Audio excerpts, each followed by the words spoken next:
नमस्ते बच्चों, मैं टीचर अनीता, आपकी हिंदी टीचर। आज आपके पाठ्य पुस्तक आपको पता है टेक्स्ट बुक से एक नया पाठ जो एकांकी है, अनोखा यज्ञ लेकर आई।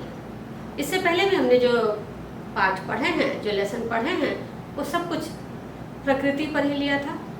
पक्षियों की सभा, पेड़ घूमने चला, प्रकृति का संदेश, और आज से जो हमने पाठ लिया है ये भी प्रकृति पर ही और नेचर से लिया है। हमने एक लेसन किया था पक्षियों की सभा, जिसमें हमने प्रदूषण पे बात किया था। आपको याद हो तो प्रदूषण कैसे होता है, सेम चीज इस पाठ में भी बताया है। इसमें भी प्रदूषण के बारे में बताया है, थोड़ा तरीका अलग है, ढंग अलग है। उसको हमने गद्यांश पढ़ा था, मीन्स प्रोज टाइप पढ़ा था। ये एकांकी है। एकांकी मीन्स होता है ड्रामा। एकांकी को इंग्लिश में कहते हैं ड्रामा। अगर आप स्कूल में प्रेजेंट होते तो इस पे हर साल क्लास में बच्चे ड्रामा करते हैं और हाउस वाइज आपका एकांकी होता था। लेकिन अभी वो समय नहीं है, इसलिए लेकिन पढ़ना जरूरी है और जानना बहुत जरूरी है बच्चों कि इस पाठ में है क्या। इससे पहले पाठ शुरू करूं, आपको इस पाठ की पूरी कहानी बता देती हूँ। कहानी बहुत पुराने जमाने की है और एक राजा थे जो कि बीमार होते जा रहे थे। अपनी बीमारी से वो इतने परेशान थे कि वो हंसना बोलना तक भूल गए थे। उन्हें लगता था कि अब वो ठीक नहीं होंगे। ठीक नहीं होंगे मीन्स जल्दी ही डेथ हो जाएगी, ऐसा उनके अंदर ये फीलिंग बार बार आ रही थी। शायद अच्छे राजा थे, इसलिए जो उनके मंत्री लोग थे वो परेशान होते थे। वो इसलिए परेशान होते थे कि उनका राजा परेशान है। कई बार आपने देखा होगा जब हम क्लास में आते हैं तो अगर हमारे चेहरे पे परेशानी हुई तो बच्चे जरूर परेशान हो जाते हैं। आज टीचर की शायद तबीयत नहीं ठीक है या टीचर हेडेक हो रहा है क्या है आपको। यही बात उस जमाने में राजा के साथ भी थी। तो राजा को उदास देख करके उनके मंत्री लोग उदास रहते थे। और एक दिन उनके जो मंत्री थे उन्होंने कहा कि महाराज आप दुखी ना हो, आप ठीक हो जाएंगे। जैसा आमतौर पर सभी लोग ऐसी बातें कहते हैं सांत्वना देने के लिए। महाराज मीन्स राजा ने कहा कि अब मैं कैसे ठीक हो जाऊंगा, मेरी हालत तो रोज के रोज बिगड़ती जा रही है। तो महामंत्री ने बताया कि हमने किसी ज्योतिष क्या चीजें हैं, एक ये भी बात है आपके लिए। ज्योतिष एक तरह से विज्ञान कह सकते हैं, एक तरह से साइंस कह सकते हैं कि वो लोग ज्योतिष में हाथ देखकर या आपके टाइम और ग्रह नक्षत्रों के हिसाब से आपके बारे में बात बताते हैं। बहुत ज्यादा डिटेल्स आपको जानने की जरूरत नहीं है, इतना जानना आपके लिए काफी है। तो उन्होंने कहा कि मैंने एक ज्योतिष को बुलाया है और उन्होंने कहा है कि वो आपको ठीक कर देंगे। फिर भी राजा दुखी थे, क्योंकि उनके अंदर अगर इंसान के अंदर ये बात आ जाए कि मैं कल मरने वाला हूँ या मैं अब कभी भी मरने वाला हूँ, तो वो खुश नहीं रह सकता। यही बात राजा के मन में भी बैठ गई थी कि वो ठीक नहीं होने वाले हैं। जब वो ठीक नहीं होंगे तो उनकी डेथ जल्दी ही हो जाएगी। उनके जो ज्योतिष थे वो आए और उन्होंने कहा कि मैं एक यज्ञ मीन्स हवन होता है। आपको मैंने छोटी क्लासेस में बताया हुआ है कि हिंदू कल्चर में पूजा करने के बाद अग्नि जलाते हैं। अग्नि मीन्स आग जलाते हैं, थोड़ी सी लकड़ियाँ रखते हैं, आग जलाते हैं और उस पर कुछ सामग्री डालते हैं, कुछ चीज़ें डालते हैं और उससे धुआं होता है और उससे कहते हैं कि अच्छा होता है। जैसा हिंदू रिलीजन के हिसाब से ये माना जाता है। तो उन्होंने ज्योतिष ने कहा कि एक यज्ञ करना पड़ेगा और यज्ञ करने के बाद से राजा ठीक हो जाएंगे। लेकिन यहाँ समस्या ये थी कि राजा को धूल और धूल मीन्स डस्ट और धुआं मीन्स स्मोक, उससे एलर्जी हो रही थी और उसी की वजह से राजा बीमार थे। तो महामंत्री ने कहा कि अभी हम इस सिचुएशन में हैं कि अगर हम यज्ञ करें तो भी बुरा और न करें तो भी बुरा। अगर हमने किया तो राजा की तबीयत खराब हो जाएगी, अगर नहीं किया तो उनके ग्रह नक्षत्रों के हिसाब से उनकी तबीयत खराब है। तभी एक नौजवान, एक युवक दरबार में आया और उसने कहा कि मैं वो यज्ञ करा सकता हूँ और उसमें धुआं भी नहीं आएगा।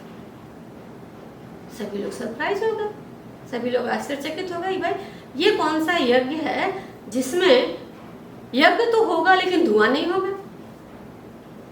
सभी लोग उस नवयुवक की, नौजवान की बात ध्यान से सुनने लगे और सभी अचंभित थे, सभी सरप्राइज थे, आखिर ऐसा क्या है। उस युवक ने कहा कि कल आप एक चौरस मैदान, चौरस मीन्स इक्वल साइज, चौकोर जो बोलते हैं हम, मैदान तैयार कराएं और उसमें 101 गड्ढे खुदवाएं और 101 पौधों का इंतजाम करें। हिंदू रिलीजन के हिसाब से 101 बहुत अच्छा माना जाता है, शुभ माना जाता है, लकी माना जाता है। तो जो कोई पूजा पाठ हम करते हैं तो उसमें 101 या 108 है, ऐसी चीज़ों का ही बोलते हैं। तो उसने नौजवान ने क्या कहा कि चौरस मकान, जमीन तैयार करा और उसमें 101 गड्ढे खुदवा दें और 101 पौधे भी इकट्ठे रखें और यज्ञ मैं कराऊंगा और उसमें धुआं नहीं होगा। जब ये खबर राज्य में फैली तो धीरे धीरे धीरे बात एक से दूसरे, दूसरे से तीसरे, ऐसे पूरे राज्य में ये बात फैल गई कि कोई नौजवान आया है, कोई नवयुवक आया है जो कहता है कि वो राजा से यज्ञ तो कराएगा और उसमें धुआं भी नहीं होगा और धूल भी नहीं होगा। तो ऐसा कौन सा यज्ञ है, ये देखने के लिए दूर दूर से, गांव से लोग आने लगे। दूसरे दिन सुबह राजा को लेकर महामंत्री और दरबारी सभी लोग उस जगह पे पहुंच गए जहां मैदान तैयार कराया हुआ था और 101 गड्ढे खुदवाए थे, प्लांट्स रखवाए थे। उस नवयुवक ने कहना शुरू किया कि मैं मंत्र बोलता हूं और मंत्र खत्म होने के बाद आप एक प्लांट उस गड्ढे में डालें और उस पर मिट्टी डालें। जो यज्ञ होता है, जो हवन होता है, उसके लिए हिंदू रिलीजन के हिसाब से मंत्र पढ़ते हैं और जब मंत्र खत्म हो जाता है तब उस आग में कुछ डालते हैं। वैसा ही उस नवयुवक ने किया कि मैं मंत्र पढ़ता हूँ, फिर जब मेरा मंत्र खत्म हो तो आप एक गड्ढे में एक प्लांट डालें।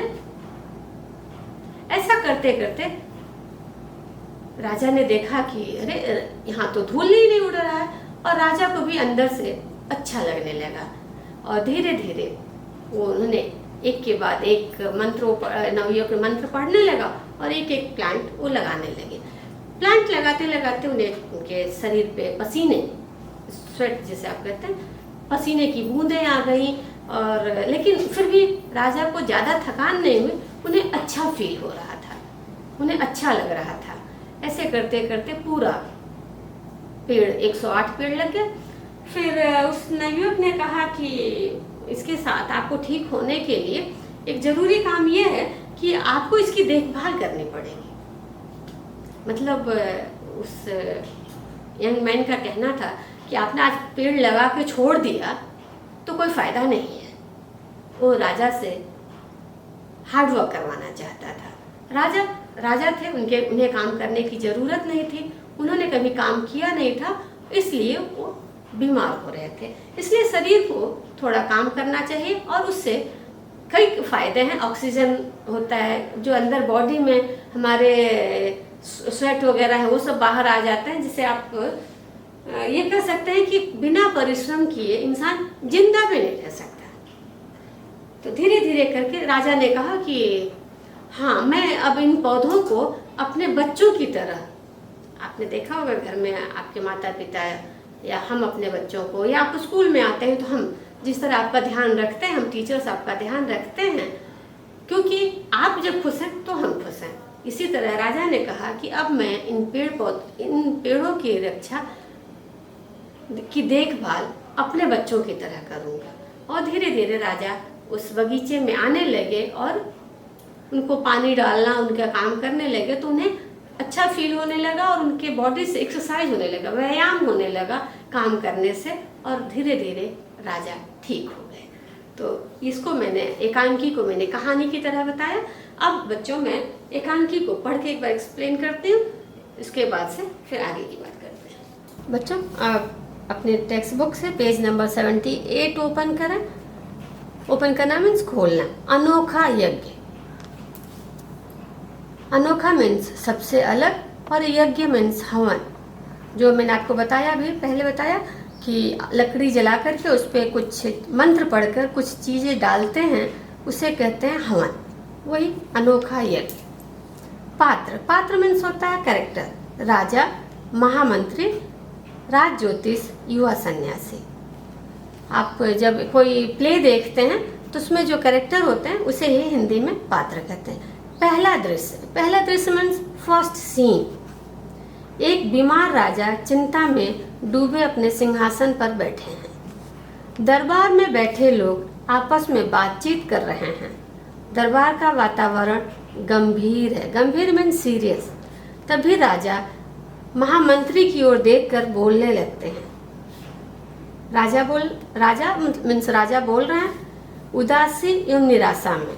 ये जो लाइन होती है, ये ब्लू जो लाइन है, इसे अगर आप ड्रामा करते, एकांकी करते स्कूल में, तो इसे नरेटर को बोलना होता है। राजा, महामंत्री, मैं अपने जीवन से निराश हो चुका हूँ। निराश होना मीन्स दुखी हो जाना, मीन्स होपलेस एक तरह से। पता नहीं मेरी बीमारी ठीक होगी भी या नहीं। अब तो धूप लगने या धूल उड़ने से यह और भी ज़्यादा बढ़ती जा रही है। राजा मंत्री से बता रहा कि अब मैं अपने जीवन से निराश हो चुका हूँ और ये मेरी बीमारी रोज धूप से भी और धूल से भी बढ़ती जा रही है। महामंत्री, आप निराश न हो महाराज। महाराज मीन्स राजा। कोई ना कोई उपाय जरूर निकलेगा। उपाय मीन्स सलूशन। राजा, अब क्या उपाय निकलेगा? इतने दुखी हैं, इतने परेशान हैं, बोलते हैं अब क्या उपाय निकलेगा? देश के सारे वैद्य हकीम, वैद्य मीन्स होता है जो आयुर्वेदिक डॉक्टर होते हैं उन्हें वैद्य कहा जाता है। जो आयुर्वेद वाले होते हैं उन्हें वैद्य। हकीमों से तो कुछ नहीं हो पाया, भला अब कोई क्या कर सकता है? लगता है अंत निकट ही है। अंत निकट होना मीन्स मैं अब बहुत नज़दीक हूँ डेथ के। महामंत्री, ऐसा ना कहे महाराज। पेज नंबर 79 पे। महामंत्री, ऐसा ना कहिए महाराज, मैंने आज राज ज्योतिषी जी को दरबार में बुलाया है। वे अवश्य कोई न कोई उपाय बताएंगे। पुराने जमाने में राजा महाराजाओं के लिए जो ज्योतिष हुआ करते थे उन्हें राज ज्योतिष कहा कहते हैं। वो दूसरों के लिए काम नहीं करते थे, वो सिर्फ राजा और उनकी फैमिली के लिए काम करते थे, इसलिए ज्योतिष के साथ राज जुड़ गया है। वो कोई ना कोई उपाय में सलूशन जरूर बताएंगे। दूसरा दृश्य मीन्स सेकंड सीन। राज ज्योतिष जी दरबार में प्रवेश करते हैं। प्रवेश करना मीन्स इंटर करना। तभी सभी दरबारी खड़े होकर उनका अभिनंदन करते हैं। जब आप किसी को रिस्पेक्ट देते हैं तो उसके आने पर खड़ा होना होता है। और ये आपने अपने क्लास में देखा हुआ है, जब टीचर्स आती हैं तो आप लोग खड़े होते हैं। उसके पीछे भी यही बात है कि आप उन्हें रिस्पेक्ट देते हैं, अभिनंदन करते हैं। अभिनंदन करना मीन्स किसी को विश करना, स्वागत करना। राज ज्योतिष, मेरा आशीर्वाद सदा आपके पास है। आशीर्वाद मीन्स ब्लेसिंग। राजा, आपको तो पता ही होगा कि राजा बोलने लगते हैं किससे? ज्योतिष जी से। ज्योतिष जी ने गंभीरता से गर्दन हिलाते हैं। जो राज ज्योतिष थे वो सीरियस होकर के गर्दन हिलाते हैं। राज ज्योतिष, महामंत्री जी ने मुझे सब कुछ बता दिया था। बहुत सोच विचार के बाद मैं इस निर्णय पर पहुंचा हूँ। निर्णय मीन्स होता है फैसला करना, डिसीजन लेना कि एक यज्ञ के द्वारा ही आप स्वस्थ हो सकते हैं। ज्योतिष जैसे पूजा करने वाले होते हैं वैसे ज्योतिष का भी विश्वास पूजा पाठ में ज़्यादा होता है। तो उन्होंने कहा कि मैं एक निर्णय पे पहुंचा, एक डिसीजन लिया हूँ कि एक यज्ञ के द्वारा ही आप ठीक हो सकते हैं। स्वस्थ होना मीन्स ठीक होना। लेकिन इस यज्ञ में आपको ऐसा दान देना होगा जो सारी प्रजा के काम आए। उन्होंने उसके साथ एक शर्त भी रखी कि दान तो आपको करना ही होगा, लेकिन वो ऐसा दान हो कि किसी इंडिविजुअल एक आदमी को ना, पूरी प्रजा के काम आए। महामंत्री कुछ घबरा कर, ऐसा कौन सा दान हो सकता है? राज ज्योतिषी जी, और हवन से जो धुआं उड़ेगा। महामंत्री कुछ घबरा कर, ऐसा कौन सा दान हो सकता है? ज्योतिषी जी घबरा गए और उन्होंने धीरे से बोलना शुरू किया। और हवन से जो धुआं उड़ेगा उससे तो महाराज की तबीयत ज़्यादा बिगड़ जाएगी। मंत्री जी को डर लगने लगा क्योंकि राजा की तबीयत धूल और धुआं से ज़्यादा खराब हो रही थी। राज ज्योतिषी, पर उपाय यही है। उन्होंने कहा कि यही एक उपाय है। फिर ये जो ब्लू लाइन लिखी हुई है नीले रंग की, ये नरेटर पढ़ता है, लेकिन मैं आपको पढ़ के बता रही हूँ। राज ज्योतिषी जी की बात सुनकर सारे दरबार में सन्नाटा छा जाता है। सन्नाटा छाना मीन्स साइलेंस। यदि यज्ञ कराए तब भी हानि, हानि मीन्स होता है लॉस, नुकसान, और न कराए तब भी हानि। किसी के पास इस समस्या का कोई समाधान नहीं था। समाधान मीन्स सलूशन। तभी एक सन्यासी, सन्यासी आपको कह सकते हैं जो पूजा वगैरह मंदिर में करते हैं, ऐसा नहीं, जो घर से बाहर रह के दूर रह करके पूजा पाठ का या अपने रिलीजन का काम करते हैं, उससे सन्यासी कहते हैं, सेंट कहते हैं, ने दरबार में प्रवेश किया और महामंत्री से कहा, सन्यासी, महामंत्री जी, मैं एक ऐसी विधि जानता हूँ। विधि मीन्स होता है मेथड, जिससे यज्ञ भी हो जाएगा और धुआं भी नहीं उड़ेगा। उस सन्यासी ने क्या कहा कि यज्ञ भी हो जाएगा, मुझे एक मेथड पता है जिससे यज्ञ भी हो जाएगा और धुआं भी नहीं उड़ेगा। Turn your page, page number 80। सारा दरबार, पुराने ज़माने में आपने टीवी में, मूवी में देखा होगा कि जब राजा की दरबार लगती है तो राजा के साथ उनके मंत्री होते हैं और कुछ प्रजा भी होती है, कुछ पब्लिक भी रहती है। सारा दरबार उत्सुकता से उस सन्यासी की ओर देखने लगता है। उत्सुकता मीन्स आप क्यूरियस कह सकते हैं कि जानने की इच्छा होना। राजा के चेहरे पर भी चमक आ जाती है। चेहरा, राजा को एक बात अगर लगता है कि वो ठीक हो जाएंगे, तो जैसे कहते हैं तिनके, डूबते को तिनके का सहारा, वैसे राजा के चेहरे पे भी चमक आ गई कि अब मैं शायद एक सलूशन से, एक उपाय से मैं ठीक हो सकता हूँ। एक उनके अंदर एक होप आ गया। महामंत्री आश्चर्यचकित होकर, सरप्राइज होकर, ऐसी कौन सी विधि है, हमें भी बताएं। सन्यासी, समय आने पर आप स्वयं देख लेंगे महामंत्री जी, किंतु सबसे पहले आप एक चौरस मैदान, मैंने आपको बताया इक्वल साइज जो चारों तरफ बराबर होता है उसे कहते हैं चौरस। साफ चौरस मतलब उबड़ खाबड़ ना हो, फ्लैट जो जमीन है उसे चौरस मैदान में 101 गड्ढे खुदवा दें। साथ ही 101 अलग अलग प्रकार के पौधों का प्रबंध करें।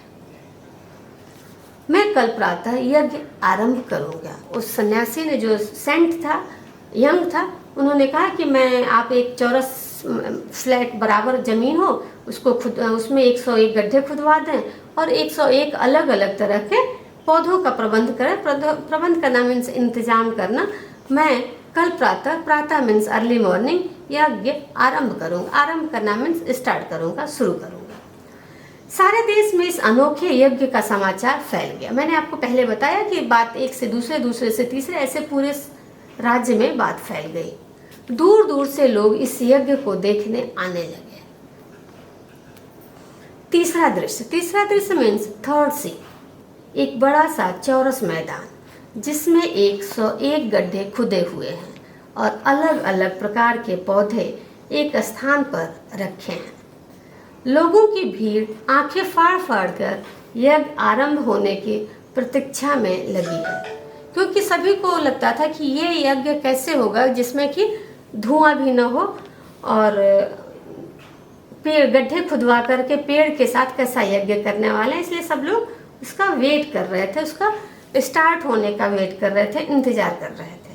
सन्यासी, जो सेंट आया था उसको सन्यासी मंत्रों का उच्चारण करते हुए, मैंने आपको पहले बताया कि जब हम हवन करते हैं, जब हम यज्ञ शुरू करते हैं तो आग में कुछ डालते हैं, उससे पहले एक मंत्र पढ़ते हैं। जब वो मंत्र खत्म हो जाता है तब आग में डालने की कुछ सामग्री होती है और उसे डालते हैं।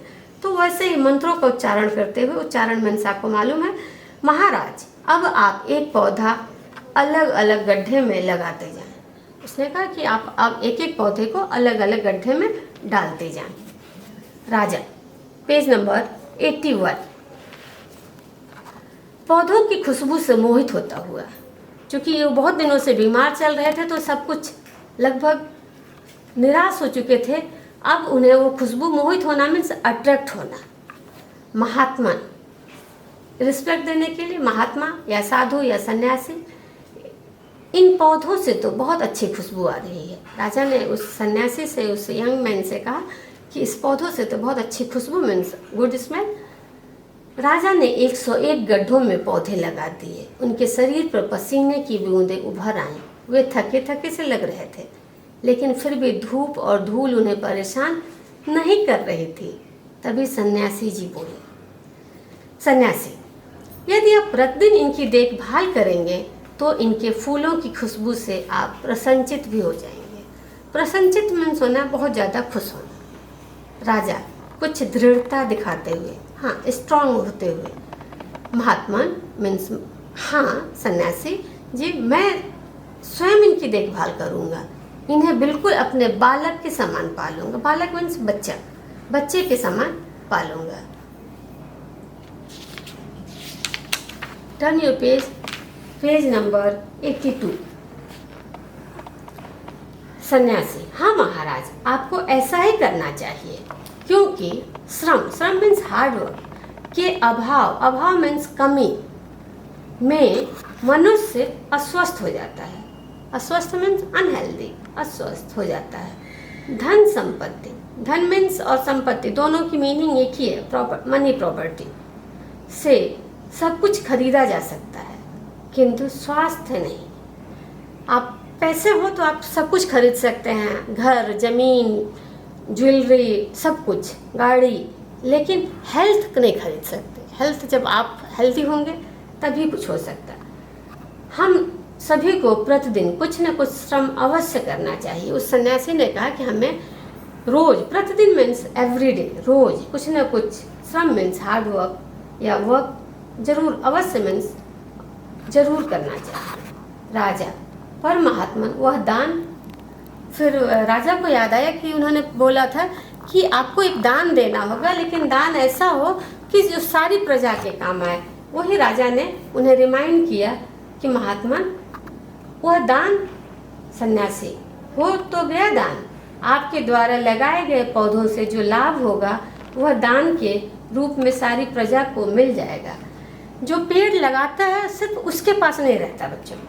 अगर मान लीजिए कि हम बाहर एक पेड़ लगा दें या जंगल, बगीचा लगा दें, तो वो सिर्फ हमारे पॉकेट में, हमारे घर के अंदर नहीं होता, वो सबको काम, सबके लिए काम आता है, पब्लिक के लिए काम आता है। तो वही सन्यासी ने बताया, दान हो गया और ये सारी प्रजा को मिल जाएगा। सन्यासी की बात सुनकर हजारों स्त्री पुरुष की तालियों की गड़गड़ाहट से वातावरण गूंज उठा। स्त्री मीन्स वुमेन और पुरुष मीन्स मैन। तालियों मीन्स क्लैप, गड़गड़ाहट मीन्स जो उसका साउंड आता है उसे कहते हैं गड़गड़ाहट। गूंज उठना मीन्स आवाज बहुत ज्यादा देर तक आना। सभी सन्यासी की प्रशंसा, प्रशंसा मीन्स तारीफ करना, करते करते अपने घर की ओर, घर की राह लेते। राह मीन्स जाना, सड़क, राह मीन्स होता है सड़क, तो उधर अपने घर की ओर मुड़ने लगते हैं, जाने लगते हैं। बहुत अच्छी एकांकी है ये, आप इसे पढ़ें और समझने की कोशिश करें। आसान है लेकिन इंटरेस्टिंग है। पेज नंबर 79 पर येलो बॉक्स में कुछ क्वेश्चन है। क्वेश्चन मीन्स प्रश्न है, दरबार का वातावरण गंभीर क्यों था? दरबार का वातावरण गंभीर क्यों था?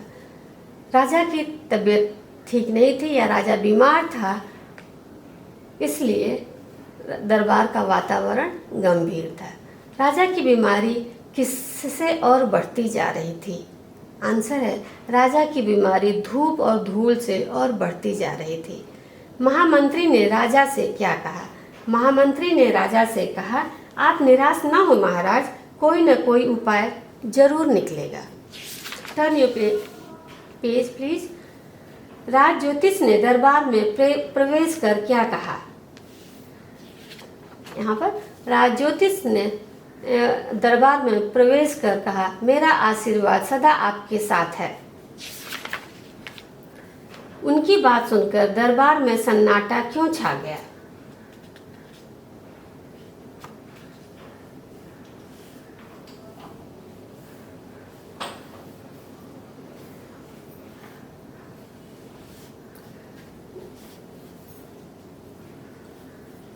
जब जब ज्योतिष ने कहा कि मैं इस निर्णय पे पहुंचा हूं कि एक यज्ञ द्वारा ही आप स्वस्थ हो सकते हैं, लेकिन यज्ञ यह सुनकर ही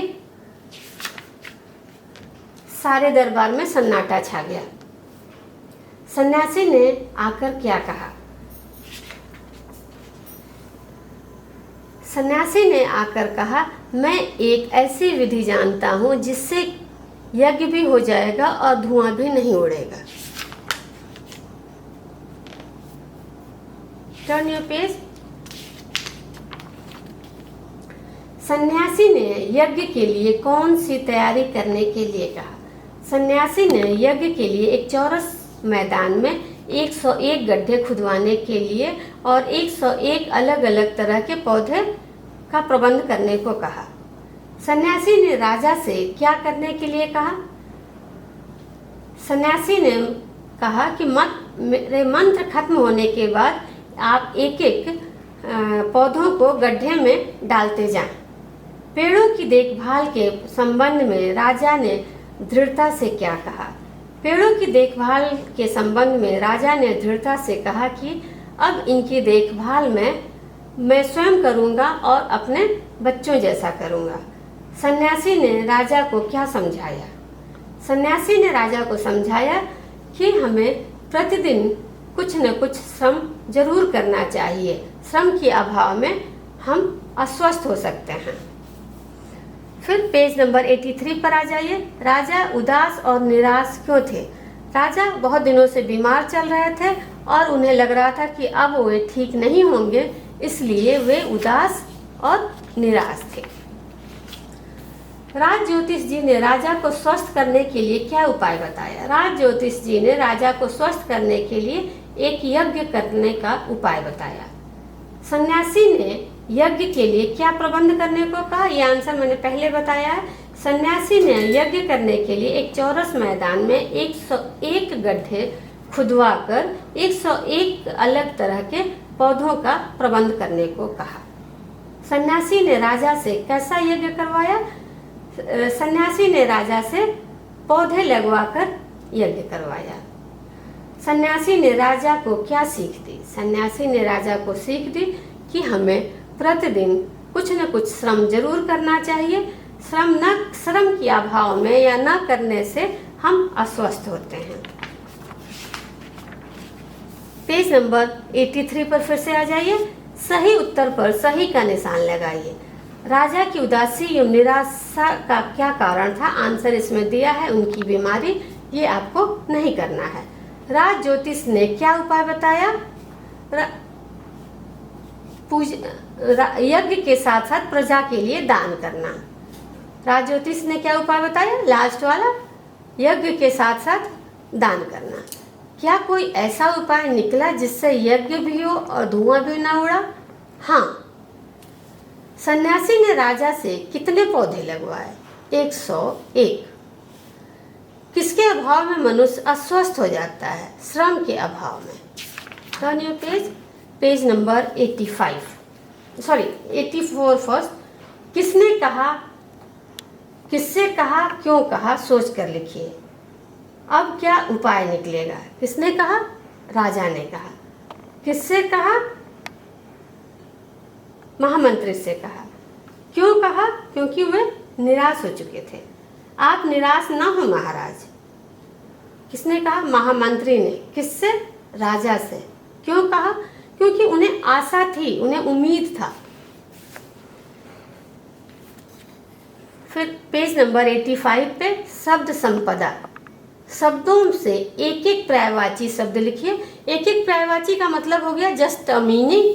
राजा मीन्स नृप, श्रम मीन्स परिश्रम, संपत्ति मीन्स धन, शरीर अंग, प्रबंध इंतजाम, खुशबू सुगंध।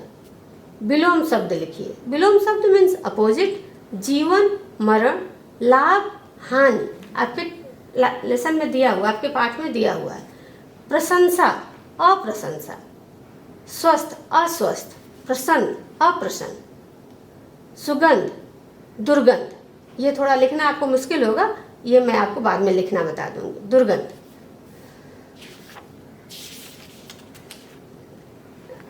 आपने शब्द युग्म के बारे में ये वे शब्द होते हैं जो जोड़े में बोले या लिखे जाते हैं। स्त्री पुरुष, दिन रात, लाभ हानि, अलग अलग, बार बार। पाठ में आए हुए शब्द आपको छांट के लिखने हैं, आप कर सकते हैं। धन संपत्ति लिखा हुआ है, स्त्री पुरुष ऐसे लिखा हुआ है, आप ढूंढ सकते हैं। नीचे दिए गए पौधों को शब्दकोश के क्रम में गड्ढों में लगाएं। आपको चूंकि शब्दकोश नहीं पढ़ाया हुआ है इसलिए प्लीज इसे आप छोड़ दें। इसके नीचे दिए गए वाक्यों में भाववाचक संज्ञा शब्दों को गोला लगाएं। ये मैंने आपको पढ़ाया हुआ है इसलिए आप इसको कर सकते हैं। राजा की बीमारी बढ़ती जा रही थी। राजा के चेहरे पर उदासी और निराशा। पौधों से बहुत अच्छी खुशबू। धन संपत्ति से स्वास्थ्य नहीं खरीदा जा सकता। स्वास्थ्य। सभी लोग सन्यासी की प्रशंसा कर रहे थे। प्रशंसा। बच्चों, आप जानते हैं एक ही उत्तर के लिए कई तरह के प्रश्न पूछे जा सकते हैं। राजा क्या सोचकर निराश और उदास हो रहे थे? पता नहीं मेरी बीमारी ठीक होगी भी या नहीं। और राजा ने महामंत्री से क्या कहा? राजा के मन में कौन सा भाव उठ रहा था? ये इसका हो गया और ये इसका हो गया। राजा ने महामंत्री से क्या कहा? अब आपकी बारी है। आप ऐसे ही एक क्वेश्चन बनाएं और लिखें कि उसे कैसे कैसे क्वेश्चन लिखे जा सकते हैं, अलग तरह से कैसे लिखे जा सकते हैं। चूँकि ये पूरी क्लास में होता तो कराना बहुत अच्छा होता था, लेकिन कोशिश कीजिएगा आप। शब्दों में सही शब्द पर अनुस्वर और अनुनासिक चिन्ह लगाइए। स्वयं, सन्यासी, गंभीरता, संपत्ति, करूँगा, गूंज, पालूंगा, अभिनंदन, महामंत्री, बूंद, प्रबंध, प्रशंसा। ये आप अभी टेक्स्ट बुक से तो देख के कर सकते हैं, लेकिन मुझे इसे आपको समझाना है, ये मैं बाद में कराती हूँ। पेड़ों के नाम दिए हुए हैं और इंग्लिश और हिंदी दोनों में लिखे हुए हैं, तो आप अपने जर्नल बुक पे पेड़ों के नाम लिखिए और पिक्चर स्टिक कीजिएगा। और इस एकांकी से, इस ड्रामा से आपको क्या मैसेज मिलता है वो लिखना है। बहुत बड़ा नहीं, सिर्फ मैसेज 1 से 2 लाइन का। बाकी काम फिर मैं आपको आगे कैसे करना है ये बताऊंगी। धन्यवाद।